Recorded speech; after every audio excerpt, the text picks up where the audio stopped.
பாரம்பரியமான சுவையான புது அறிமுகம் KTV True Value Groundnut Oil. AK வராரு வழி விடுறா.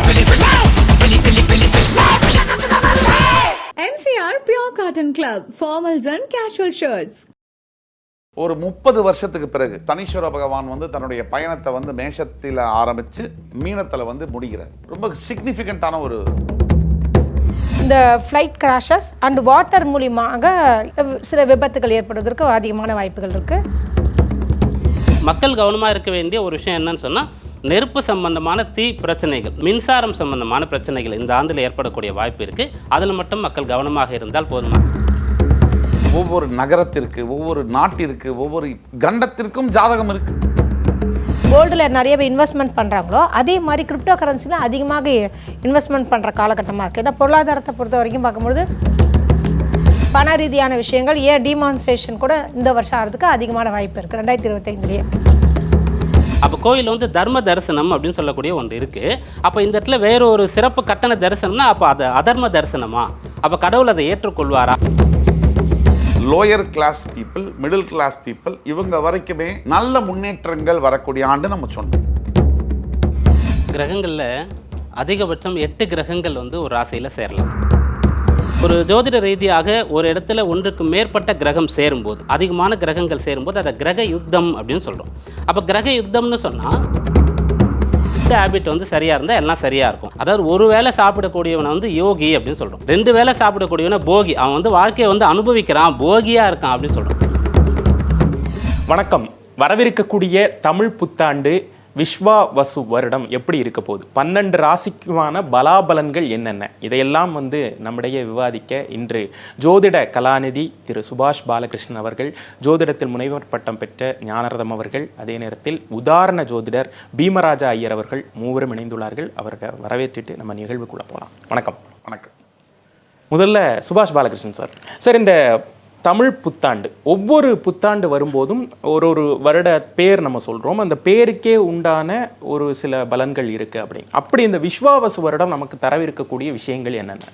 விஸ்வாவசு தமிழ் புத்தாண்டு பலன்கள் அப்படிங்கிறத பார்க்கும்போது நிறைய விருட்சம், நிறைய வந்து அபிவிருத்தின்னு சொல்கிறோம். சம்ஸ்கிருதத்தில் வந்து அந்த வார்த்தைக்கு வந்து எக்ஸ்பேன்ஷன்னு சொல்கிறோம். அதாவது பொருளாதாரத்துலையாக இருக்கட்டும், மனித வள மேம்பாடுன்னு சொல்கிறோம், ஹியூமன் ரிசோர்ஸஸ்ன்னு சொல்கிறோம். இப்போ நிறைய அதை பற்றி பேசுகிறோம்.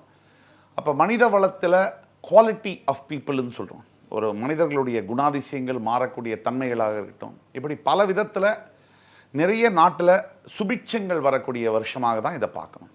அதாவது பின்தங்கி இருக்கக்கூடிய நாடுகள், அண்டர் டெவலப்பிங் நேஷன்ஸ்களாக இருக்கட்டும், இல்லை டெவலப்பிங் நேஷன்ஸ், இந்த மாதிரி நாடுகளுக்கு முன்னேற்றம் தரக்கூடிய ஒரு ஆண்டாக தான் இந்த ஆண்டு ஜியோகிராஃபிக்கல் அஸ்ட்ராலஜி பிரகாரம் வருது. ஒரு சிறப்பான ஆண்டு இது. இதுக்கு பல காரணம் இருந்தாலும் 9 கோள்கள், 12 ராசி, 27 நட்சத்திரங்கள் அடைய இந்த ஜோதிட கலை, இதில் 9 கோள்களும் சுத்தக்கூடிய ஒரு ஆண்டாக, நகரக்கூடிய மூமெண்ட் இருக்கக்கூடிய ஒரு ஆண்டாக இந்த ஆண்டு பார்க்கப்படுகிறது. கிட்டத்தட்ட எனக்கு தெரிஞ்சு ஒரு 30 வருஷத்துக்கு பிறகு சனீஸ்வர பகவான் வந்து தன்னுடைய பயணத்தை வந்து மேஷத்தில் ஆரம்பித்து மீனத்தில் வந்து முடிகிறார்.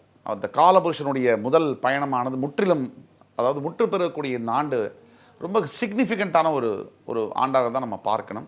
சேஞ்சஸ் ஆக இருக்கட்டும், இல்லை ஃபாரின் ரிலேஷன்ஸ் சம்பந்தப்பட்ட விஷயங்கள்லையும் மிகப்பெரிய ஒரு ஆண்டாக பார்க்க வேண்டியது. ஞானரதம் மேம், இப்போ இந்த தமிழ் புத்தாண்டு எப்படி இருக்க போகுது, பொதுவான விஷயங்கள் என்னென்ன? அதாவது தமிழ் புத்தாண்டு இதில் விஸ்வாவசு வருடம் ஒரு இது இருக்கு இல்லையா, அதில் இடைக்கால சீட்டை வந்து பாடல் எழுதியிருப்பாங்க. எப்போதுமே அந்த பஞ்சாங்கத்தில் ஒரு பாடல் இருக்கும், 4 வரி தான். அதில் என்ன பொருள் தான் நம்ம முக்கியம், என்ன மாதிரியான விஷயங்கள் அதில் குறிப்பிடப்பட்டிருக்குன்னு பார்த்தீங்கன்னா, மெயினாக வந்து குழந்தைகள் இருக்காங்க இல்லையா, சிசு நாசம்னு அதில் போட்டிருக்கு. அதேமாதிரி வேளாண்மை வந்து நல்லா மேலூரும்னு சொல்கிறாங்க. வேளாண்மைன்னா உங்களுக்கு தெரியும், விவசாயம் ரொம்ப சிறப்பாகவே இருக்கும். அதே மாதிரி அன்னைக்கு நாளில் வந்து கிரகங்களுடைய அமைப்பு இருக்கு இல்லையா, சுக்கிரன் உச்சம் பெற்றிருக்காரு, புதனோட இணைஞ்சிருக்கார், சனி ராகு இந்த காம்பினேஷன், ப்ளஸ் வந்து செவ்வாய் வந்து அங்கே நீச்சம் பெற்றிருக்காரு. இந்த விஷயங்கள்லாம் பார்க்கும்போது என்ன மாதிரி தான் யூனிஃபார்மில் இருக்காங்களே, சிவில் கோட், இவங்க வந்து ஏதாவது பிரச்சனைகள் உள்ளாவார்கள். அதே மாதிரி வந்து பார்த்திங்கன்னா இந்த ஃப்ளைட் கிராஷஸ் அண்ட் வாட்டர் மூலியமாக சில விபத்துகள் ஏற்படுவதற்கு அதிகமான வாய்ப்புகள் இருக்குது. இதில் தான் இந்த வருஷத்துடைய பொது பலனாக நான் சொல்கிறது. இந்த பாடலாகவும் சரி, அதுமாதிரி சிசுநாசனம் போது நிறைய பேர் குழந்தைகளுக்கு ஏதாவது டிசீஸ் வரலாம், அல்லது வந்து சொல்லுவாங்களா ஆட்டிசம் குழந்தைகள் நிறையா பிறக்கிறதுக்கு, இது மாதிரி சில விஷயங்கள்லாம் இருக்குது. அவங்கவுங்க ஜாதகப்படி அது தனித்துவம். ஆனால் வந்து மேஜராக வந்து குழந்தைங்களுடைய ஹெல்த்தை வந்து நல்லா பார்த்துக்கணுன்ற மாதிரியான விஷயம். ஏன்னா அதில் எப்போதுமே வந்து கிருமி நாசம் வந்திருக்கு தெரியுங்களா, அந்த கொரோனாவில் அதே மாதிரி தான் நிறைய நடந்தது. ஸோ வந்து பஞ்சாங்கம் ரொம்ப முக்கியமான ஒரு விஷயம், அதன்படி சொல்கிறேன். பீமராஜ் ஐயர் சார், இப்போது குரோதி வருடம் வந்து நம்ம பார்த்தோம். ஆக்சுவலாக அப்பவும் வந்து ஜோதிடர்கள்லாம் சொன்னாங்க இந்த வருடத்துடைய அந்த குரோதி வருடம் அப்படிங்கிறதே வந்து கொஞ்சம் கசப்பான நிகழ்வுகள்லாம் நடக்கும் அப்படின்னாங்க. நம்மளும் பார்த்தோம், இயற்கை சீற்றங்கள்லாம் நடந்தது, நிறைய விஷயங்கள் நம்ம பார்த்தோம். இப்போ இந்த விஸ்வாவசு வருடம் என்ன மாதிரியான ஒரு பலன்கள் கிடைக்க போகுது? இந்த விஸ்வாவசு வருடத்தில் இந்த இயற்கை சீற்றம் அந்த மாதிரியான இதுக்கு அறிகுறிகள் இருக்கா? விஸ்வாவசு வருடத்தை பொறுத்த வரைக்கும் 2 விதமாக பிரிக்கலாம். மக்களை நிர்வாகம் செய்யக்கூடிய, ஆட்சி செய்யக்கூடியவர்கள் அப்படின்னு சொல்லிட்டு. இதில் வந்து மக்களுக்கு வந்து ரொம்ப சுபிக்ஷமான ஆண்டாக இந்த ஆண்டு இருக்குது. எதனால் என்னென்ன சுபிக்ஷங்கள் கிடைக்கும் அப்படின்னு பார்த்தோம்னா, முதல்ல வந்து மழை வளம் சிறப்பாக இருக்கும். மழை வளம் சிறப்பாக இருந்தாலே நீரின்றி அமையாது உலகு. அப்போ வந்து நமக்கு வந்து விவசாயம் செழிப்பாக இருக்கும், தானியம் கிடைக்கும். அப்போ நல்ல ஆகாரம் இருந்தால் தேக ஆரோக்கியம் நல்லாயிருக்கும், எல்லாருக்கும் நல்ல உடல் பலம் இருந்து அவங்களுடைய கல்வி, உத்தியோகம், தொழில் எல்லாம் சிறப்பாக செய்யலாம்.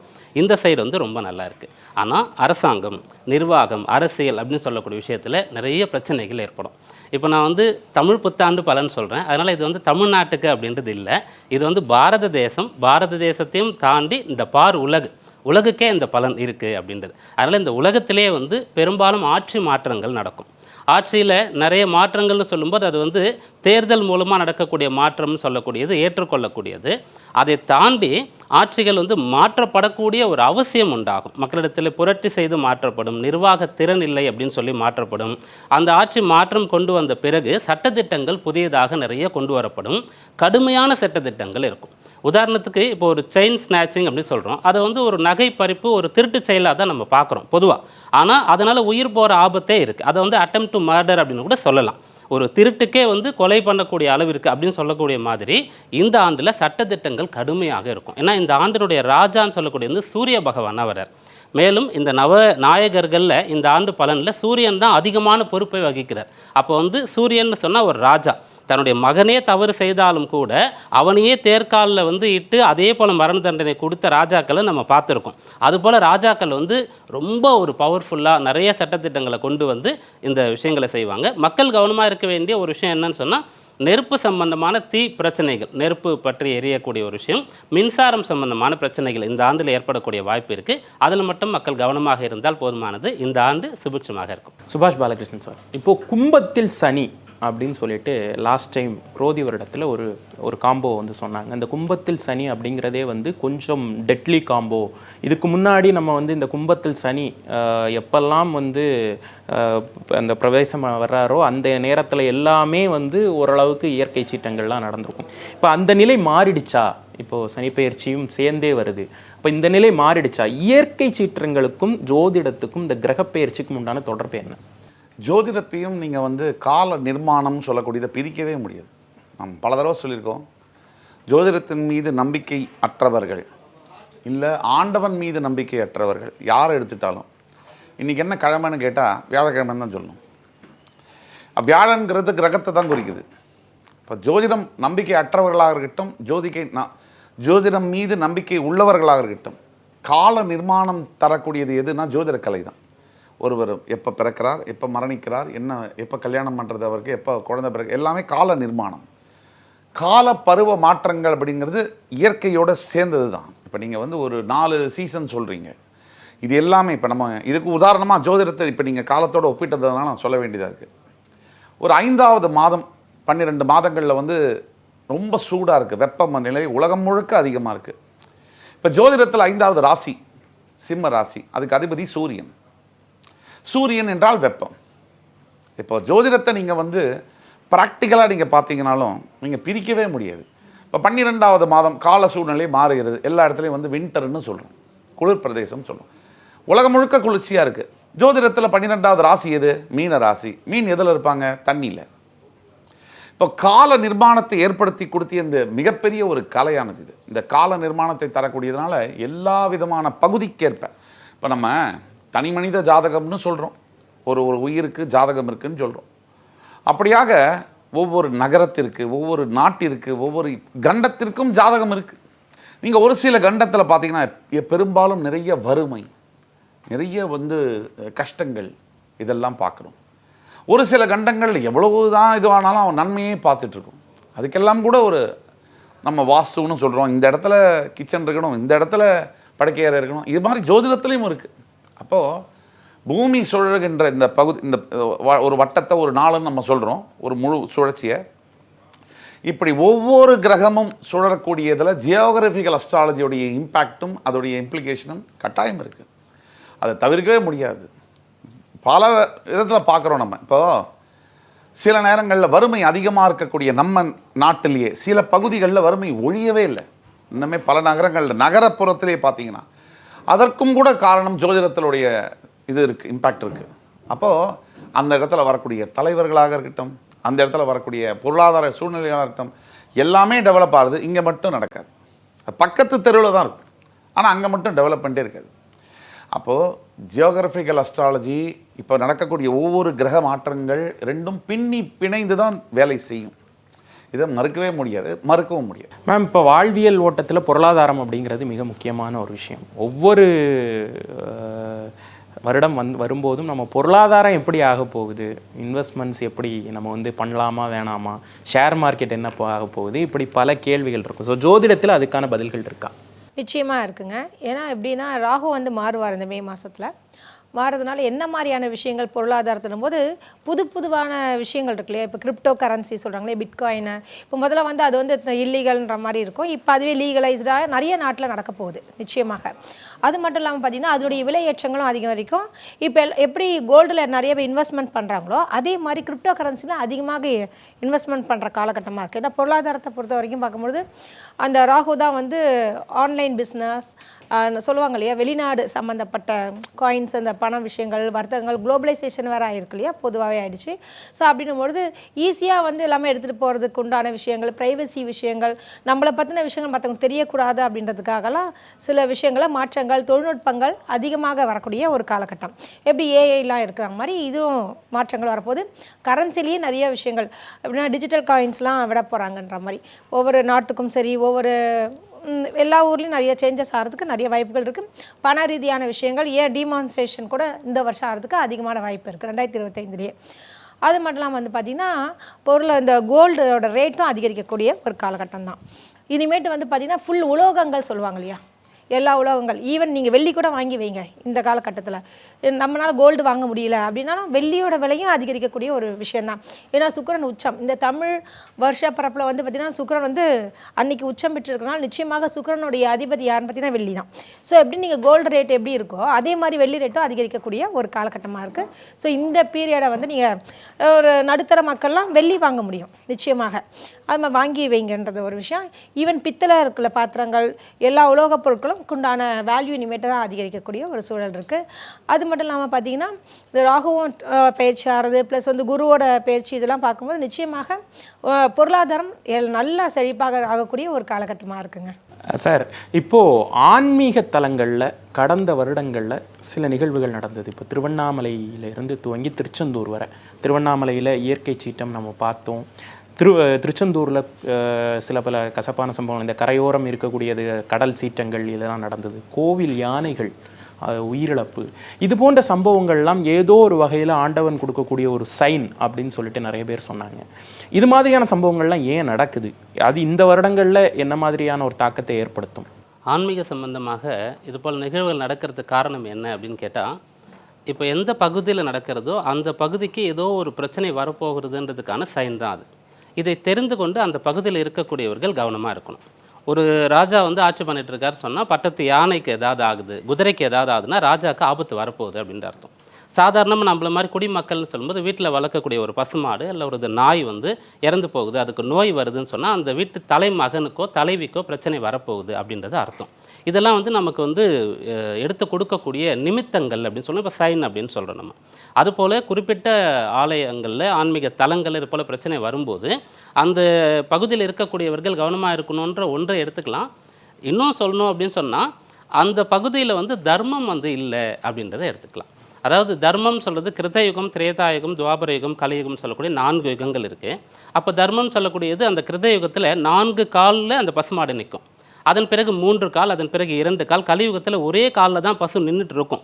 அப்போ 4 காலில் நிற்க வேண்டிய ஒரு பசு ஒரே காலில் நிற்குதுன்னு சொல்லும்போது நம்ம தர்மத்தை நிறைய கடைப்பிடிக்கணும். இல்லைன்னு சொல்லும்போது அந்த ஒரு காலில் அதை பேலன்ஸ் பண்ணி நிற்க முடியாததுனால அது அசையிறது, அதை பேலன்ஸ் பண்ணுறதா கஷ்டப்படுறதுக்கு தான் நம்ம புரிஞ்சுக்கலாம். உதாரணத்துக்கு அப்போ எங்கேயோ ஒரு பிரச்சனை வருது, இயற்கை சீற்றம் வருது, இது போல் அதுவும் ஆன்மீக தலங்கள்லேயே வருது அப்படின்னு சொல்லக்கூடிய அர்த்தமாக இருக்குது. அதனால் தர்மத்தை கடைபிடிக்கும் போது, தர்மம்னு சொன்னால் பிறருக்கு வந்து கஷ்டப்படக்கூடியவர்களுக்கு உதவி செய்கிறோம் இல்லையா, அதை தர்மம்னு சொல்லலாம். அதை தாண்டி நம்முடைய இந்து மதத்தை சனாதன தர்மம் அப்படின்னு சொல்கிறோம். அதாவது இப்படித்தான் வாழணும், இதைத்தான் செய்யணும், இப்படித்தான் சம்பாதிக்கணும், இப்படித்தான் செலவு பண்ணணும், இப்படி தான் சேர்த்து வைக்கணும்னு சொல்லக்கூடிய எல்லா விஷயத்துக்கும் நமக்கு வழிகாட்டி இருக்கக்கூடியது தான் தர்மம். அந்த தர்மத்தை எல்லாரும் கடைபிடிக்க வேண்டிய அவசியம் இருக்குது. அதை செய்யும்போது இந்த பிரச்சனைகளை தவிர்க்கலாம். இந்த ஆண்டுன்னு பார்க்கும்போது காலபுருஷனுடைய 12ஆம் இடமான மீன ராசியில் சனியுடைய சஞ்சாரம் வருகின்றது. 11ஆம் இடத்துல ராகு வரப்போறார். 12ன்னு சொல்லும்போது விரயஸ்தானன்றது பொதுவாக நமக்கு தெரியும். அதுபோல் 11ஆம் இடமும் கூட லாபஸ்தானம், ஆதாயஸ்தானம் நிறைய சொல்லுவோம், நல்ல விஷயமா சொல்லுவோம். 11ஆம் இடத்துல எல்லா கிரகங்கள்லையும் ராவணேஸ்வரன் கொண்டு வந்து வைக்கிறாரு, இந்திரஜித் வந்து தீர்க்க ஆயுளோடு இருக்கிறதுக்கும் சொல்லிட்டு. ஆனால் அந்த 11ஆம் இடம் தான் 12ஆம் இடத்தை விட மிகப்பெரிய அழிவை தரக்கூடிய ஒன்றாக இருக்கிறது. அதை வந்து ஏகாதச ருத்ர ஸ்தானம் அப்படின்னு நம்ம சொல்லுவோம். ருத்ரன் தான் அழிவுக்கு உண்டான கடவுளாக இருக்கார், அங்கே ராகு வரார். அதனால் இந்த ஆண்டில் அனுதினமும் அவரவரும் அவருடைய தர்மத்தை கடைபிடித்து கொண்டு பிறருக்கும் தர்மம் செய்யும்போது இது போன்ற பிரச்சனைகளை தவிர்க்கலாம். குறிப்பாக இந்த வழிபாடு போன்ற விஷயங்களில் முன்ன கடைபிடித்த விஷயத்தை கடைபிடிக்கணும். இந்த இடத்துல ஒரே ஒரு விஷயத்தை மட்டும் நான் குறிப்பிட்டு சொல்கிறேன். அதாவது நீங்கள் ஆலயத்துக்கு போனீங்கன்னு சொன்னால் தர்ம தரிசனம்னு ஒரு கியூ இருக்கும். இந்த பக்கம் வந்து கட்டணங்கள் கொடுத்து இவ்வளோ கட்டணம்னு கியூலாம் இருக்கும். அப்போ பொதுவாக வந்து இது என்னோடய தனிப்பட்ட கருத்து, இதை வந்து புரிஞ்சுக்கக்கூடியவர்களுக்கு ஏற்ற மாதிரி அது போய் சேரும். ஆனால் என் கருத்தை தான் இங்கே நான் பதிவு பண்ணுறேன். அப்போது பகல்னு சொன்னால் இரவு, அப்போது நீதின்னு சொன்னால் அநீதி. அப்போது எங்கெல்லாம் வந்து ஒரு வார்த்தைக்கு முன்னாடி அப்படின்னு சேர்க்கும்போது தர்மம்னா அதர்மம். அப்போ கோயில் வந்து தர்ம தரிசனம் அப்படின்னு சொல்லக்கூடிய ஒன்று இருக்குது. அப்போ இந்த இடத்துல வேறு ஒரு சிறப்பு கட்டண தரிசனம்னா அப்போ அது அதர்ம தரிசனமா, அப்போ கடவுள் அதை ஏற்றுக்கொள்வாரா அப்படின்றது ஒரு உதாரணம். இதுபோல் நம்முடைய ஆன்மீக தலங்களில் அங்கே கடைபிடிக்க வேண்டிய முறையை அரசனிலிருந்து ஆண்டி வரைக்கும் எல்லோருக்கும் சமமாகவும், நித்திய கால பூஜைகளை மிகச் சரியாகவும், விசேஷ காலங்களில் வந்து இரவு 12 மணிக்கு பூஜை செய்யக்கூடிய விஷயங்கள்லாம் முன்னாடி இருந்ததா அப்படின்றதையும் பார்த்து பரிபாலனம் செய்யும்போது தர்மம், ஆன்மீகம், மக்களுடைய அன்றாட வாழ்வு எல்லாம் சிறப்பாக இருக்கும். சுபாஷ் சார், இப்போது இந்த வருஷத்தில் இந்த 6 கிரக பயிற்சி அப்படிங்கிறது தான் வந்து எல்லாரும் ஒரு பயங்கரமாக பேசிகிட்டு இருக்காங்க. இந்த மாதிரியான ஒரு அமைப்பு வர்றது ரேர் அப்படின்றாங்க. அது உண்மையா? அந்த 6 கிரக பயிற்சி என்ன பண்ண போகுது? அதாவது கிரகங்கள் சுழலணும், கிரகங்கள் சுழல நமக்கு நல்லது தான். ஆனால் எப்படி ஒவ்வொருத்தருக்கு அந்த பாதிப்புகள் வேறுபடும். இப்போது நம்மக்கிட்ட கூட காலம்பரை எழுந்த உடனே, சார் நான் மகர ராசிக்கு எப்படி இருக்கும் அப்படின்னு கேட்டோம்னா, நம்ம அடிப்படையில் என்ன பரப்புரை செய்யப்பட்டிருக்கீங்க அப்படின்னா, மகர ராசிக்கு நீங்கள் நினச்சதெல்லாம் நடக்கும், நீங்கள் நினைக்காதது கூட நடக்கும். அப்படியெல்லாம் நடக்காது. 12 கோடி பேர் இருப்பாங்க மகர ராசியில். அதுலேயே 3 நட்சத்திரம், ஒரு நட்சத்திரத்துக்கே 4 கோடி பேர் இருப்பாங்க. அதில் 4 பாதம், அந்த ஒவ்வொரு பாதத்துக்கும் 1 கோடி பேர் இருப்பாங்க. இந்த 1 கோடி பேர் இருக்காங்க ஒரு பாதத்தில், ஒரு நட்சத்திரத்தில், ஒரு ராசியில். அப்படின்னா அந்த 1 கோடி பேரில் ஒருத்தர் கமிஷனர், ஒருத்தர் கம்பவுண்டர், ஒருத்தர் கலெக்டர், இப்படிலாம் இருப்பார். இப்போ இவங்க எல்லாருக்குமே காலையில் இருந்தால் ஒரு கைதி கூட இருப்பார் காலம்பரை. அவருக்கும் கலெக்டருக்கும் ஒரே மாதிரியாக இருக்கும் நாள். மகர ராசிக்கு சூப்பராக இருக்கும், கைதியாக ஒருத்தர் இருக்கார் மகர ராசியில். அப்போ அவருக்கு எப்படி நாள் நல்லாயிருக்கும்? அப்போ வேறுபடும். அப்படியாக 6 கிரக சூழல்கள், பயிற்சிகள் எல்லாமே வந்து அபூர்வம் தான். ஒரு 2.5 ஆண்டுகளுக்கு ஒரு தடவை சனி பயிற்சியாகிறாரு, குரு ஒவ்வொரு ஆண்டும் பயிற்சியாகிறாரு, ராகு கேதுக்கள் 1.5 ஆண்டுகள் கழித்து பயிற்சியாகிறாங்க. இப்போ இந்த 3 பயிற்சியும் ஒரே நேரத்தில், இப்போ குரு ராகு கேது பயிற்சி ஒரே நேரத்தில் வருதுங்கிறது சர்வசாதாரணம்.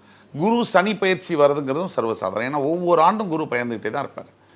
ஆனால் 3 பேரும் ஒரே நேரத்தில் பெயர்வது என்பது அபூர்வம் தான். ஒன்று, ஏன்னா ராகு கேது பெயர்ற அதே ஆண்டில் அவரும் பெயரணும். அது 1.5 ஆண்டு கொஞ்சம் மாறிச்சுன்னா கூட மாறிடும். அது கொஞ்சம் அபூர்வம் தான். இதனால் 9 கிரகங்களும் பெயரக்கூடிய ஒரு நிலையில் நம்ம இருக்கும்போது, அப்போ ஐயா சொன்ன மாதிரி தான் பல. இப்போ விஸ்வா வசு நீங்கள் சொல்கிறீங்க, இப்போ தமிழ் புத்தாண்டுடைய பெயரே விஸ்வா வசு. விஸ்வம்னா உலகம்னு அர்த்தம். விஸ்வானா இந்த பூமி, உலகம்னு அர்த்தம். வசுனா அது கந்தர்வனுடைய பெயர். கந்தர்வங்கிறவர் மிகப்பெரிய ஒரு செலஸ்டியல் சிங்கர்னு சொல்லுவோம், ஒரு பாடகர். அவர் ஆர்டிஸ்ட், அவர் ஓவியம் வரையக்கூடியவர். இவருக்கு வந்து என்னென்ன சக்திகள் அப்படின்னா, இவர் எதுக்காக படைக்கப்பட்டார் அப்படின்னா, ஒரு நாசம் செய்யக்கூடிய அரக்கர்கள், ஒரு பொதுமக்களுக்கு கெடுதல் விளைவிக்கக்கூடிய அரக்கர்களை அழிக்கக்கூடியவர்களாக இவர் வருவார். இப்போ விஸ்வாவசுனா பெனிஃபிஷியல் டு ஆல்னு சொல்லுவோம். அதாவது எல்லோருக்கும் பயனளிக்கக்கூடிய வகையிலான ஆண்டு அப்படின்னா இந்த ஆண்டு. அதைத்தான் நான் கொஞ்சம் முன்னாடி சொன்னேன். Lower class people, middle class people இவங்க வரைக்குமே நல்ல முன்னேற்றங்கள் வரக்கூடிய ஆண்டு நம்ம சொன்னோம். அப்போது இந்த மாதிரி 6 கிரக பயிற்சியினால் தனிப்பட்ட பிறப்பு ஜாதகம் அப்படிங்கிறது மேலோங்கும். அப்போ தனிப்பட்ட பிறப்பு ஜாதகத்தில் நல்ல தசாபுக்தி ஒருத்தருக்கு இருக்குது. இப்போ கிரகத்துடைய பயிற்சியும் அவருக்கு ஃபேவரபுளாக இருக்குது அப்படின்னா ஒரு என்ன சொல்கிறது, என்னுடைய காலம் வந்து நிழல் நிஜமாகிறதுங்கிற மாதிரி அவருடைய எண்ணங்கள், ஆசைகள், அவருடைய நோக்கங்கள்லாம் நிறைவேறும். நம்ம ஒரு உதாரணத்தை எடுத்தோம்னா சமீப காலத்தில் பிரயாக்ராஜில் மகா கும்பமேளா நடந்தது. இல்லையா? 60 கோடி பேர் வந்தாங்க. எத்தனை பேர் வந்தாங்க? 60 கோடி பேர் வந்தாங்க. ஒரே ஒரு பெண், மோனோலிசாங்கிற பெண், அந்த 60 கோடியில் ஓவர் நைட்டில் அந்த பெண்ணுடைய வாழ்க்கையே மாறிடுச்சு. சும்மா ஒரு ஸ்பார்க் மாதிரி, பொறி மாதிரி. அது எப்படி 60 கோடி பேர் வந்தாங்க. இந்த பொண்ணு ஒன்று ஒரு பழங்குடியின மக்களை பொண்ணு அவளுக்கு வந்து அந்தளவுக்கு ஒரு இதுவோ இதெல்லாம் நம்ம பண்ணணும் சோஷியல் மீடியாவில் எதுவே தெரியாது. அப்போ என்னது அங்கே விளையாடுது? நேரம், அந்த காலம். நேர தெரிஞ்ச உதாரணம். எனக்கும் எல்லாமே நடக்கணும், நானும் பிரதம மந்திரி ஆகணும் அப்படின்னா ஒரு சீட்டு தான் இருக்குது, அது எல்லாரும் ஆக முடியாது. அப்போ கடவுள் அந்த கால நிர்மாணம் அது சொல்லிட்டே இருக்கும்போது உங்களை சூஸ் பண்ணுவார். புகழுக்காக, பெயருக்காக, அழிக்க முடியாத வரலாறு படைக்கிறதுக்காக சிலவர் தன்னால் இயற்கை வந்து சூஸ் பண்ணும். அப்படி தான் அந்த கால நிர்மாணம் 6 கிரக சுழற்சி உங்களுடைய பிறப்பு ஜாதகத்தில் இருக்கா இல்லையாங்கிறது தான் ஜோதிடர் அணுகி தெரிஞ்சிக்க வேண்டியது. மேம், இந்த 6 கிரக பயிற்சி உங்களுடைய பார்வை என்ன? ஏன்னா நிறைய பேருக்கு வந்து இந்த ராகுவால பிரச்சனைகள் இருக்கும், ஒரு சிலருக்கு வந்து கேதுவால பிரச்சனைகள் இருக்கும். கன்னிராசி அன்பர்களுக்கெல்லாம் பார்த்தீங்கன்னா ஜென்மத்திலே கேதுகள் வந்து ரொம்ப 7ல் ராகு இருக்கிற கணவன் மனைவி பிரச்சனை, இது மாதிரி நிறைய ஒரு ராசிக்கும் தனிப்பட்ட முறையில் பிரச்சனைகள் இருக்கும். நல்ல விஷயம் எப்படின்னா ஒரே நேரத்தில் இதெல்லாம் மாறும் பொழுது இப்போ கன்னிராசிக்கார ஒரு பேட் டைம்னா அப்போ கேது விலகிடுவார், அது ஒரு சந்தோஷமான ஒரு நிலை இருக்கும். ஏன்னா 7ல் சனி வந்தாலும் அட்லீஸ்ட் ராகு பகவான் 6ல் இருக்கிறனால சனி பகவான் இந்த கன்னிராசி அன்பர்களுக்கு கொஞ்சம் ஈக்குவலாக எப்படி சொல்லுவாங்க 50% நல்லது நடக்கும். அதே மாதிரி பார்த்திங்கன்னா விருச்சிகராசி அன்பர்களுக்கு பார்த்திங்கன்னா அருமையாக இருக்குது, அர்த்தாஷ்டம சனி மாறிடுச்சுன்னு சொல்லி ஒரு பக்கம் சந்தோஷம், இன்னொரு பக்கம் வந்து பார்த்திங்கன்னா அஷ்டம குரு வந்துடுவார். ஸோ இதெல்லாமே பார்க்கணும். இதெல்லாம் விட அவங்க ஜாதகம் தாங்க பேசும். இதான் விஷயம். இப்போ சார் சொன்ன மாதிரி அந்த கேர்ள் வந்து ஓவர் நைட்டில் வந்துச்சுன்னா அதோட ஜாதகத்தில் தசாபுத்திகள் நல்லாயிருக்கு, இந்த பீரியட்லேருந்து அவள் பீக்கில் போவான்னு விதி இருக்குது.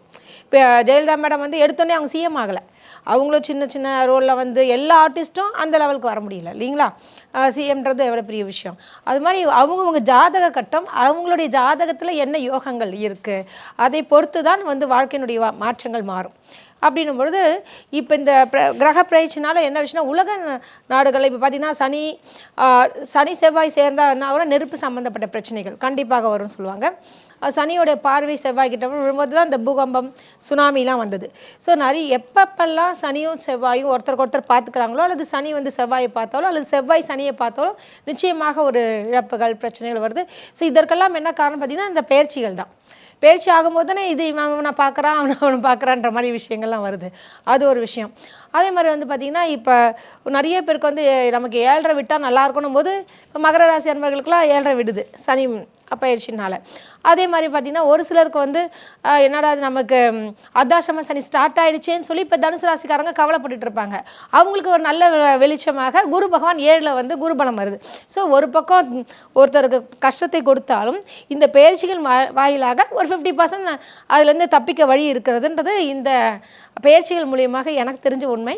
அது மட்டும் இல்லாமல் பார்த்திங்கன்னா பொதுவாகவே வந்து இப்போ கும்பத்தில் இப்போ நீங்கள் சனி கேட்டிங்க இல்லையா, அப்படின்னும் போது கும்பம் என்பது வந்து குடம். ஸோ அப்படின்னா ஆழ்கிணறு விஷயங்கள் இப்போ வந்து சிலிண்டர்லாம் வெடிச்சது இல்லையா, இப்போ அது காரணம் என்ன பார்த்திங்கன்னா அது உள்ளே இருக்கிறது காற்று, அது மாதிரி விஷயம். நெருப்பு நிலம் காற்று நீர் சொல்லுவாங்க, கும்பம்ன்றது காற்றோடது. ஸோ அது சிலிண்டர் வெடிச்சதுக்கு உண்டான கரெக்டான விஷயமா இருக்குது. ஸோ எல்லாமே வந்து கிரகங்கள் ஒட்டி தான் நாட்டினுடைய பலன்கள்லாம் ஏற்படுதுன்றது 100% ஒரு உண்மைங்க சார். இப்போது 6 கிரக பயிற்சி உங்களுடைய பார்வை என்ன சார்? அது எப்படி இது ஒரு அபூர்வமான ஒரு காம்போ அப்படின்றாங்க, என்ன நடக்க போகுது? கிரகங்களில் அதிகபட்சம் 8 கிரகங்கள் வந்து ஒரு ராசியில் சேரலாம். ஏன்னா ராகு கேத்துக்கள் வந்து எப்போதும் நேர் எதிர் துருவங்களில் தான் இருப்பாங்க. அதனால் ராகுவோ அல்லது கேதுவோ எதிரில் இருக்கும், மற்ற ஏனைய கிரகங்கள் வந்து எல்லாம் சேர்ந்து ஒரு இடத்துல இருக்கும். அப்படியும் கூட இருக்கு கடந்த காலத்தில்.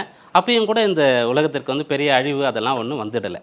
அதாவது இந்த கிரகங்கள் அதிகமாக சேர்ந்துட்டா அதனால் அழிவு வரும், ஆபத்து வரும் அப்படின்னு சொல்லி நிறைய பேர் நினச்சி கவலைப்படுறோம். வருஷம் தொடங்கும்போது வருஷம் தொடங்குது, புது வருஷம். அப்படி தொடங்கும்போது வந்து இந்த வருஷம் சுபிக்ஷமாக இருக்கணும், நல்லபடியாக இருக்கணும்னு சொல்லி எல்லாரும் சேர்ந்து வழிபாடு செய்யணும். இந்த வருஷம் நமக்கு இவ்வளோ பெரிய ஆபத்தை கொடுத்துருமா அப்படின்னு பயப்பட வேண்டிய அவசியம் முதல்ல கிடையாது. இந்த 6 கிரகங்கள் அப்படின்னு சொல்லும்போது என்னென்னா, ஒரு ஜோதிட ரீதியாக ஒரு இடத்துல ஒன்றுக்கு மேற்பட்ட கிரகம் சேரும்போது, அதிகமான கிரகங்கள் சேரும்போது அதை கிரக யுத்தம் அப்படின்னு சொல்கிறோம். அப்போ கிரக யுத்தம்னு சொன்னால் ஒரு இடத்துல ஒரு 2 பேர் சண்டை போட்டுக்கிட்டாங்கன்னா பாதிப்பு இல்லை. உலக நாடுகள்லேருந்து இப்போ 2 நாடுகள் வந்து கடந்த காலத்தில் சண்டை போட்டுட்டு இருக்கு, போர் தொடுத்துட்டு இருக்கு. அதனால் பாதிப்பு குறைவாக இருக்கும். ஆனால் அதே ஒரு 6 பெரிய நாடுகள் உலகத்தில் சண்டை போடுதுன்னு சொல்லும்போது பாதிப்பு பெரியதாக இருக்கும். அப்போது அந்த கிரகங்கள் வந்து சண்டை போட்டால் அது பாதிப்பு பெரியதாக இருக்கும். கிரகங்களை பொறுத்த வரைக்கும் நட்பு கிரகம், சமகிரகம், பகை கிரகம் 3 விதமான அம்சங்கள் இருக்கிறது. அதனால் அந்த 6 கிரகங்களில் எத்தனை நட்பு கிரகம் அப்படின்றத பார்க்கணும். அப்புறம் 6ல் வந்து யார் ஜெயிக்கிறா அப்படின்றத பார்க்கணும். இதை வந்து கிரகங்களுடைய பாகையை வைத்து எது அதிகமான பாகையை கிடைக்கவில்லையோ அந்த கிரகம் ஜெயித்ததாக அர்த்தம். அதுக்கு எல்லா கிரகத்தினுடைய பவரும் வந்துடும். ராகு கேதுவோடு அந்த கிரகங்கள் அதிகமாக சேரும்போது ராகுவோடு சேர்ந்தால் ராகு எல்லாத்தையும் எடுத்துக்கொள்வார், கேதுவோடு சேரும்போது கேது எல்லாவற்றையும் எடுத்துக்கொள்வார். அப்போ யாரோ ஒருத்தர் தான் வந்து தீர்மானிக்க போகிறார் என்ன பண்ணணும்னு சொல்லிட்டு. அந்த ஒருத்தர் என்ன பண்ணுறார் அப்படின்றத பார்க்கணும். அந்த ஒருத்தர் யாருன்றதை பார்த்து அதுக்கேற்ற மாதிரி நம்ம வந்து நம்முடைய வாழ்க்கை முறையை அமைத்து கொண்டால் பிரச்சனைகளை தவிர்க்கலாம். இயற்கை சீற்றங்களை தவிர்க்க முடியாது. மற்றபடி நமக்கு ஏற்படக்கூடிய 6ன்னு சொன்னாலே நோய் தான். 6ஆம் இடம்னா ருண ரோக சத்ருஸ்தானம்னு ஜோதிட சாஸ்திரம் சொல்லுது. அப்போ அதில் வந்து ருண ரோக சத்ருன்னு சொன்னால் சத்ரு எதிரி இல்லாமல் நம்மளால் வாழ்ந்துட முடியும். எல்லாரையும் அட்ஜஸ்ட் பண்ணிட்டு போயிட்டு நம்ம இருந்துடலாம். அதே போல் கடன் வாங்காமல் இருக்கிறத கொண்டு வாழ்ந்துட முடியும். ஆனால் நோய் இல்லாமல் நான் வாழ்வேன்னு யாராலையுமே சொல்ல முடியாது. இன்றைக்கி இப்போ நல்லா இருக்கிற ஒருத்தர் அடுத்த நிமிஷம் நல்லா இருப்பாரா, இன்று இரவு தூங்கினா நாளைக்கு காலையில் எழுந்துப்பாரான்னு தெரியாது. அப்போ அந்த நோயை வெல்லணும்னு சொன்னால் நம்முடைய ஆரோக்கியத்துக்கு மிக முக்கியமான தேவையாக இருக்கிறது உணவு. அந்த உணவு முறை வந்து உணவு பழக்கம், ஃபுட் ஹேபிட் வந்து சரியாக இருந்தால் எல்லாம் சரியாக இருக்கும். அதாவது ஒரு வேளை சாப்பிடக்கூடியவனை வந்து யோகி அப்படின்னு சொல்கிறோம். 2 வேளை சாப்பிடக்கூடியவனை போகி, அவன் வந்து வாழ்க்கையை வந்து அனுபவிக்கிறான், போகியாக இருக்கான் அப்படின்னு சொல்கிறோம். 3 வேளை சாப்பிட்றவன் வந்து ரோகி, அவன் வந்து நோயாளியாக ஆவான். 4 வேளை சாப்பிட்றவன் வந்து துரோகி, மொத்தமாக உணவை சாப்பிட்றதுனால அவன் துரோகின்னு சொல்கிறோம். ஆனால் இதெல்லாம் அவருடைய உடல் உழைப்புக்கு, வேலைக்கு தகுந்தவாறு, வயது, ஆரோக்கியத்துக்கு தகுந்தவாறு சாப்பிட்லாம். ஆனால் இப்போ பார்த்தீங்கன்னா நீங்கள் ராத்திரி ஒரு 12 மணிக்கு ஒரு எமர்ஜென்சி ஒரு ஹாஸ்பிட்டலுக்கு வயசானவங்களை கூப்பிட்டு போகிறீங்கன்னா ஒரு ஏரியா ஃபுல்லாக க்ரௌடு, டிராஃபிக் போக முடியல. என்னப்பா ஏதாவது திருவிழாவா ஏதாவதுன்னா, இல்லை இங்கே வந்து எல்லாம் பிரியாணி சாப்பிட்றாங்க, சாப்பிட்டுட்டு இருக்காங்க. அப்போ இரவு 12-1 மணிக்கு நம்ம சாப்பிட ஆரம்பிச்சிட்டோம். அப்போ எப்படி ஆரோக்கியமாக இருக்க முடியும்? அப்போ 6 கிரகம் சேர்ந்தால் நமக்கு நோய் தான் வரும். அப்போ கிருமி தான் தொற்று ஏற்படும். அப்போ நம்ம வந்து எல்லாரும் சேர்ந்து சாப்பிட முடியாமல், தனித்தனியாக கூட சாப்பிட முடியாமல், எதுவும் கிடைக்காம நம்ம வந்து இந்த இடத்துல தனிமை சிறையில் இருக்க வேண்டிய நிலை வரும். அதனால் இந்த விஷயங்களை தவிர்க்கணும், பிரச்சனை ஏற்படக்கூடாதுன்னு அது நம்மிடத்தில் தான் இருக்குது. கடவுளிடத்தில் முறையிடலாம் சொன்னால் சுப்பிரமணிய சுவாமியை வழிபாடு செய்யலாம். ஏன்னா 6 முகன், 6 குழந்தைகளை இருக்கக்கூடிய குழந்தைகளை அன்னை பராசக்தி வந்து சேர்த்து அணைக்கும் போது 6 முகம் ஒரு முருகனாக இருக்கார். அவரை வழிபடும் போது இந்த 6 கிரக சேர்க்கை நமக்கு பாதிப்பை ஏற்படுத்தாது. அந்த முருகரை வள்ளல்னு சொல்லுவாங்க. வள்ளல் போன்ற அந்த கிரகங்கள் நமக்கு வந்து வாரி வாரி நல்லதையே கொடுக்கும். பாரம்பரியமான சுவையான புது அறிமுகம் கேடிவி ட்ரூ வேல்யூ ப்ரோனட் ஆயில். ஏகே வராரு வழி விடுறான். MCR Pure Cotton Club, formals and casual shirts.